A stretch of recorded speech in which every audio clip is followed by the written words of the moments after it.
नमस्कार दोस्तों, my self Yogesh Pandey Bilaspur से। अभी हम एक टॉपिक ले रहे हैं। 11th क्लास का फर्स्ट चैप्टर है समुच्चय, सेट। सेट हम किसे कहते हैं, सेट की अवधारणा क्या है, समुच्चय क्या है, इस पर हम चर्चा करने के पहले इसके बारे में थोड़ा सा इतिहास जान लेते हैं। 1985 में जर्मन गणितज्ञ हैं जो जॉर्ज केंटर, इनके द्वारा इनका ये कॉन्सेप्ट दिया गया और इसी कॉन्सेप्ट को आगे बढ़ाया गया। उन्होंने एक परिभाषा हम सबके लिए दिया है समुच्चय की परिभाषा, कि समुच्चय क्या है, वस्तुओं का सुपरिभाषित संग्रह को हम समुच्चय कहते हैं। वस्तुओं का सुपरिभाषित संग्रह का मतलब समझिएगा, यहाँ देखिएगा, वस्तुओं के सुपरिभाषित संग्रह को हम क्या कहते हैं, समुच्चय कहते हैं। यहाँ पे जो वर्ड है सुपरिभाषित, उसको समझना हमारे लिए बहुत जरूरी है। सुपरिभाषित का मतलब यह हुआ कि यदि हम किसी वाक्य को कहते हैं, उस वाक्य में पूरे सभी के सभी लोग उसके लिए आंसर, उसके जवाब में वही मिले। जैसे मैं कहता हूं सम संख्याओं का संग्रह, तो सम संख्या की 2, 4, 6, 8 एंड सो ऑन। विषम संख्याओं का संग्रह 1, 3, 5, 7 एंड सो ऑन। मैं कहता हूं कि स्वरों का संग्रह, जो अंग्रेजी वर्णमाला में जो स्वर होते हैं AEIOU, अगर इस बात को अगर हम लंदन में भी कहें या अमेरिका में भी कहें कि कितने वॉवेल्स होते हैं अंग्रेजी वर्णमाला में, तो वहाँ पे भी जवाब 5 ही आएगा, AEIOU। तो इस प्रकार से जब हम कोई बात कहते हैं और वह बात यूनिवर्सल ट्रूथ हो, तो इस प्रकार के वाक्यों को हम क्या कहते हैं, सुपरिभाषित कहते हैं। तो सुपरिभाषित होना चाहिए, मतलब वो कलेक्शन होना चाहिए, वो क्या होना चाहिए, सुपरिभाषित होना चाहिए।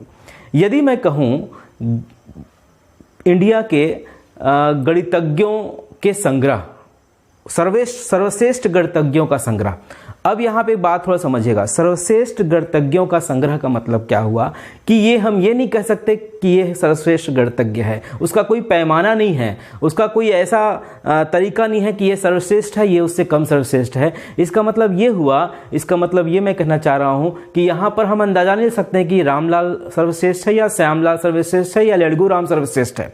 हम यहाँ पे कुछ भी नहीं कह पा रहे हैं, हम उसका एक पैमाना नहीं है। लेकिन मैं जब स्वर की बात करता हूं अंग्रेजी में, तो आप हमेशा AEIOU एक मानक है, एक स्टैंडर्ड है। मैं कहता हूं विषम संख्या, तो 1, 3, 5, 7 एंड सो ऑन, ये विषम संख्या यूनिवर्सल ट्रूथ है।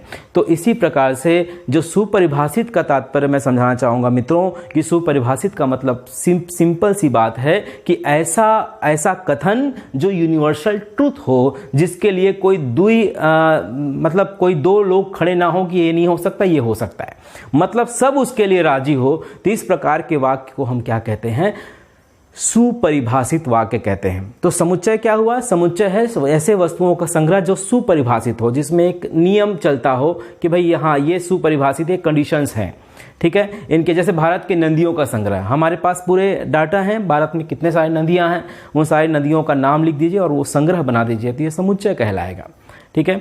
तो समुच्चय होने के लिए क्या, जैसे हम कहते हैं 3 से अधिक प्राकृतिक संख्याओं का समुच्चय, ये मैंने एक स्टैंडर्ड बना दिया। 3 से अधिक मतलब 3 नहीं आएगा, क्या आएगा, 4, 5, 6 एंड सो ऑन आएगा। तो यहाँ पे ध्यान दीजिएगा, क्या कहते हैं, वस्तुओं के सुपरिभाषित संग्रह का को हम क्या कहते हैं, समुच्चय कहते हैं। ये 1985 में इसका जो अवधारणा है, इसका जो कॉन्सेप्ट है, वो 1985 में जर्मन गणितज्ञ जॉर्ज केंटर नामक गणितज्ञ ने ये अवधारणा दिया और एक परिभाषा दिया, डेफिनेशन इसका क्या है, वस्तुओं के सुपरिभाषित संग्रह को समुच्चय कहते हैं। Well defined, a collection of things जो क्या होने चाहिए, वेल डिफाइंड होने चाहिए, तो उसको हम क्या कहते हैं, सेट कहते हैं। सेट थ्योरी बहुत ही इंपॉर्टेंट है आपके एग्जाम की दृष्टि से।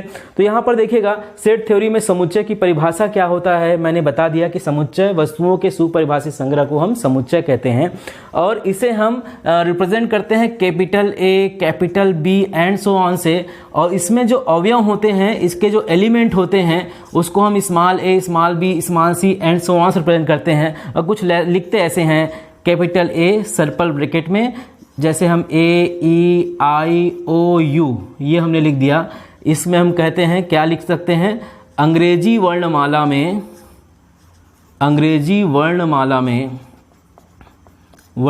में स्वरों का संग्रह, स्वरों का संग्रह। तो ये कॉन्सेप्ट ये हो गया कि इसको लिखेंगे समुच्चय की परिभाषा के आधार पे क्या लिखेंगे, A is equal to capital A is equal to circle bracket AEIOU। तो ऐसे ही जैसे हम कहते हैं विषम संख्याओं का संग्रह, विषम संख्याओं का संग्रह, तो विषम संख्याओं का संग्रह में क्या हो जाएगा, इसको लिखेंगे कैसे हम, capital A is equal to 1 3 5 7 and so on. तो इस प्रकार से इसमें आप देख सकते हैं कि इसका विषम संख्या यहाँ पे एक वेल डिफाइंड कंडीशन है, यहाँ अंग्रेजी वर्णाक्षर में स्वरों का संग्रह वेल डिफाइंड कंडीशन है। तो ऐसे जो कंडीशंस होते हैं वो वेल डिफाइंड कंडीशंस को ही हम क्या कहते हैं, वेल डिफाइंड कंडीशन को ही हम समुच्चय कहते हैं। और समुच्चय को लिखने का तरीका हमेशा हम capital A capital B capital C के फॉर्म में लिखेंगे और उसके जो एलिमेंट्स होंगे उसको हम स्मॉल a स्मॉल b के फॉर्म में कन्वर्ट करके लिखा जाता है। तो इस प्रकार से ये जो है कुछ एग्जाम्पल्स मैंने आपको बताए कि एग्जाम्पल क्या है। ये आप देख सकते हैं, जैसे 11th क्लास अगर हम बात करें CG बोर्ड के 11th क्लास में है ना, कुछ एग्जाम्पल्स मैं बार बार बोर्ड का उपयोग बहुत कम करूंगा क्योंकि ये थोड़ा सा लॉजिकल पार्ट है, इसमें ज़्यादा हमको बोलना पड़ता है। तो इसमें खास बात क्या है कि जब समुच्चय की अवधारणाएं लिखी जा रही थी तो उस समय ये बात क्लियर हो गया था कि इसको हमको एक निश्चित वे पे हमको समझाना होगा। इसमें जो बेसिक जो कॉन्सेप्ट है वो हमको क्लियर होना चाहिए, एक एक पॉइंट इसमें क्लियर होना चाहिए। तो इसमें जो महत्वपूर्ण योगदान समझिए कि इसमें समुच्चय का जो बेसिक जो कह सकते हैं वह है, समुच्चय का जो अमिताभ बच्चन है वह कौन है, वह है एक वर्ड जो है वेल डिफाइंड, जो है सुपरिभाषित। इस बात को यदि हम समझ पाते हैं तो निश्चित रूप से कोई भी समुच्चय बड़ी आसानी से हम सॉल्व कर पाते हैं। तो समुच्चय क्या है मैंने बताया, समुच्चय के कुछ डेफिनेशंस मैंने आपको बताए, डेफिनेशन के साथ साथ कुछ एग्जांपल्स मैंने आपको बताए। और समुच्चय नहीं है ये कौन सा नहीं हो सकता, ऐसे कंडीशंस जिसमें हम वेल डिफाइंड ना हो। वेल डिफाइंड ना हो इसका मतलब समझिएगा कि जैसे हम कहते हैं विश्व के सर्वश्रेष्ठ क्रिकेटरों का संग्रह। अब थोड़ा समझिएगा मैंने क्या कहा, विश्व के सर्वश्रेष्ठ बल्लेबाजों कह देते हैं, सर्वश्रेष्ठ बल्लेबाजों का संग्रह, क्या यह समुच्चय है। तो अब आप इसको तौलिए, इसको कैसे, इसको इमेजिन करिए कि सर्वश्रेष्ठ कैसे है। हमारे भारत देश में सर्वश्रेष्ठ हम किसको कहते हैं, कभी सचिन तेंदुलकर को कहते हैं, कभी धोनी को कहते हैं, कभी राहुल द्रविड़ को कहते हैं, ठीक है, तो विराट कोहली को कहते हैं। ये सर्वश्रेष्ठ का पैमाना क्या है, सर्वश्रेष्ठ हमारे इंडिया वालों के लिए, हमारे लिए क्या हो गया, चलो हम विराट कोहली को हम सर्वश्रेष्ठ कहते हैं, ठीक है, लेकिन ये भी वेल डिफाइंड नहीं है, याद रखिएगा। और अमेरिका वाला किसी और को कहेगा, ऑस्ट्रेलिया वाला किसी और को कहेगा। तो यहां पर विश्व के सर्वश्रेष्ठ बल्लेबाजों का संग्रह अगर हम कहते हैं तो इसका मतलब एक पैमाना यहां पर दिखाई नहीं दे रहा है, एक निश्चित रूप से एक कंडीशन हमको दिखाई नहीं दे रहा है। तो उस कंडीशन को ध्यान में रखते हुए कि इसमें अगर हम यहाँ की विराट कोहली कहते हैं तो ऑस्ट्रेलिया वाले नाराज हो जाएगा, ऑस्ट्रेलिया कहेगा नहीं विराट कोहली नहीं है, ठीक है।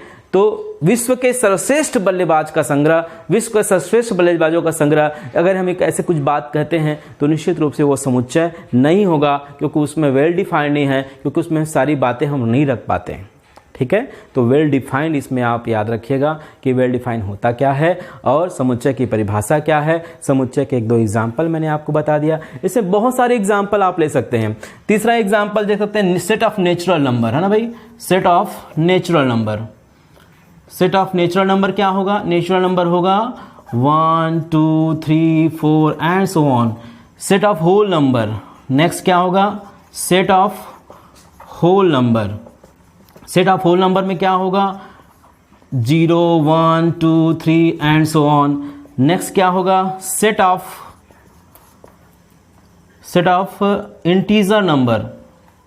इसमें बहुत सारे एग्जांपल मैं बताया। देखो फोर्थ है set of whole number. Whole number, set of whole number मतलब पूर्ण संख्याओं का समुच्चय। तो पूर्ण संख्याओं में क्या होगा, 0 1 2 3 एंड सो ऑन, इसको हमें एक कलेक्शन दे दिया। वैसे set of integer number, set of integer number में क्या होता है, सेट ऑफ इंटीजर नंबर क्या होगा, 0 1 2 3 and so on, -1 -2 -3, -1 -2 -3 and so on. तो ये जो कलेक्शन है वह क्या हो जाएगा, सेट ऑफ इंटीजर नंबर का कलेक्शन होगा। वैसे ही तो समुच्चय मैंने पिछले उसमें बताया था कि समुच्चय क्या होता है, समुच्चय की परिभाषा क्या होता है, समुच्चय के एग्जाम्पल्स मैंने आपको दिए थे। अब समुच्चय को रिप्रेजेंट करने के लिए, उसका जो निरूपण करने के लिए दो मेथड है, एक है रोस्टर मेथड होता है और एक होता है समुच्चय निर्माण विधि, ठीक है, सेट बिल्डर मेथड होता है।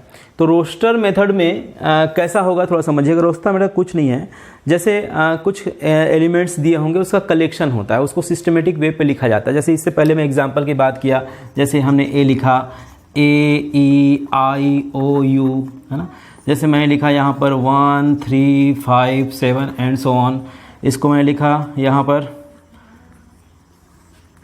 कलर्स, ठीक है। तो ठीक है, इस प्रकार से चलो मैं ये दो एग्जांपल ही देता हूँ आपको। ये दो एग्जांपल आप देख सकते हैं कि रोस्टर विधि में आप ये क्या देख पा रहे हैं। रोस्टर विधि में जो एलिमेंट्स होते हैं उसको ये सर्कल ब्रैकेट के भीतर रखा जाता है, उसके जो एलिमेंट्स में कॉमा के रूप में एक रिप्रेजेंट किया जाता है। इसमें A is equal to A E I O U, 1 1 3 5 7। इसको हम और थर्ड ले सकते हैं, बी इज इक्वल टू, या ए इक्वल ही कर देते हैं, कोई दिक्कत नहीं है। ए इज इक्वल टू हम लिख सकते हैं 1 2 4 6 एंड सो ऑन। तो ये कंडीशंस हैं। मतलब क्या हुआ कि रोस्टर विधि में एलिमेंट को सर्कल ब्रैकेट के भीतर रखा जाता है, कॉमा के साथ लिखा जाता है, ठीक है। अब ये मेथड रोस्टर मेथड में है। रोस्टर मेथड में पूछा जाए भाई अंग्रेजी वर्णमाला का संग्रह क्या होगा, तो ये होगा, ठीक है। जब कहा जाए विषम संख्याओं का संग्रह तो क्या होगा, ये होगा। ये कहा जाए सम संख्याओं का संग्रह तो ये होगा। इसमें एक एग्जांपल मैं और ले लेता हूँ। इसमें कहता है कि सपोज 1 4 9 16 25, यहाँ पर फोर्थ है 1 4 9 16 और 25। अब ये देखिए मैंने ये कलेक्शन ले लिया है, लेकिन ये कंडीशंस फुलफिल हो रहा है कि नहीं ये भी हमको देखना पड़ेगा, ठीक है। जैसे स्वर वाले में आप देख पा रहे हैं फुलफिल हो रहा है, विषम संख्याओं में फुलफिल हो रहा है, सम संख्याओं में फुलफिल हो रहा है, और 1 4 9 16 25 में फुलफिल। अब ये हो रहा है नहीं हो रहा है ये डिसाइड करेगा, ठीक है, नेक्स्ट स्टेप में। तो यहाँ पर समुच्चय का जो एक मेथड है, एक रिप्रेजेंटेशन है, वो है रोस्टर विधि है, जो सामान्य तौर पे जो भी हम एग्जांपल लेते हैं वो रोस्टर विधि का होता है। उसके बाद इसको समुच्चय निर्माण विधि में जब आप जाते हैं तो उसको हम कैसे लिखते हैं, उसको हम लिखते हैं A X such that P X. अब बोलो सर ये क्या कहानी है, A X such that P X. मतलब अब मैं चूंकि इस दोनों को एक साथ इसलिए लिखा क्योंकि रोस्टर विधि और समुच्चय निर्माण विधि में, रोस्टर विधि का एक एग्जांपल जैसे ये है, इसको कैसे लिखेंगे, इसको लिखेंगे पहले वाले एग्जांपल को, ए में एक्स टाइप के अवयव रहेंगे, ए में एक्स जैसा अवयव रहेंगे, और एक्स की खूबी क्या होगी, एक्स की खूबी ये होगी कि एक्स अंग्रेजी वर्णमाला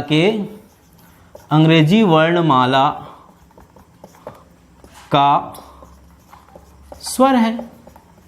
अब देखिए कंडीशन आ गया कि x में x टाइप के एलिमेंट होंगे, लेकिन उसके लिए शर्त क्या हो गया कि वर्णमाला, अंग्रेजी वर्णमाला का क्या होना चाहिए जी, स्वर होना चाहिए। मतलब इस कंडीशन के तहत आप सिर्फ और सिर्फ ये 5 एलिमेंट ही लिख सकते हैं, छठवां कोई एलिमेंट नहीं लिख सकते। तो देखिए ध्यान से, रोस्टर मेथड में क्या हुआ, एक सिंपल उनके कलेक्शंस को हम लिख देते हैं सर्कल ब्रैकेट में, और समुच्चय निर्माण विधि में क्या हुआ, उस कलेक्शन को, उस कंडीशंस का जो मूल शब्द है जिसको हमने सुपरिभाषित कहा है, वो सुपरिभाषित शब्द को हमने निकाला। और सुपरिभाषित शब्द यहाँ पे क्या है कि वेल डिफाइंड जो कंडीशंस है वो क्या है कि x क्या होना चाहिए, अंग्रेजी वर्णमाला के स्वरों का संग्रह होना चाहिए, या अंग्रेजी वर्णमाला का स्वर होना चाहिए। ये कहानी है।